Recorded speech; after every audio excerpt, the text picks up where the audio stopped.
Hi అండి, అందరికీ నమస్కారం. మీరు చూస్తున్న ప్రాజెక్ట్ వచ్చేసి హరివిల్లు ఫార్చ్యూన్ గ్రాండియర్ గన్నవరం అండి. ఈ ప్రాజెక్ట్ నున్నా ముస్తాబాద్ రూట్లో వెంకట నరసింహాపురం కాలనీలో ఉందండి. ఈ ప్రాజెక్ట్ వచ్చేసి దాదాపు 16 ఎకరాల గేటెడ్ కమ్యూనిటీ అండి. ఏపీసీఆర్డీఏ నామ్స్ ప్రకారం డెవలప్మెంట్స్ చేస్తున్నాము. ఆల్రెడీ ఎల్పీ నెంబర్ వచ్చేసిందండి.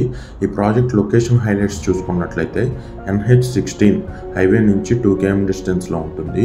గన్నవరం ఎయిర్పోర్ట్ నుంచి 3 km డిస్టెన్స్లో ఉంటుందండి. HCL ఐటీ పార్క్కి క్వైట్ ఆపోజిట్లో ఉంటుందండి. వెస్ట్ బైపాస్కి 2 km డిస్టెన్స్లో ఉంటుంది. టాటా స్టీల్ ప్లాంట్కి 1.5 km డిస్టెన్స్లో ఉంటుందండి. ఈ ప్రాజెక్ట్లో ఇచ్చే ఎమ్యూనిటీస్ చూసుకున్నట్లయితే 40 feet BT రోడ్స్ వస్తాయండి. Electricity, designer LED street lights, open drainage వస్తుందండి. అలాగే cricket net, shuttle court, park and garden, children's play area, open air theatre, outdoor gym, ఇలా సో మెనీ ఎమ్యూనిటీస్ని ప్రొవైడ్ చేస్తున్నారండి. అలాగే ఈ ప్రాజెక్ట్కి ఒక 15 acres ఎక్స్టెన్షన్ కూడా యాడ్ అవుతుంది. ఫర్ మోర్ ఇన్ఫర్మేషన్ 7981526867 కాల్ చేయండి. Thank you.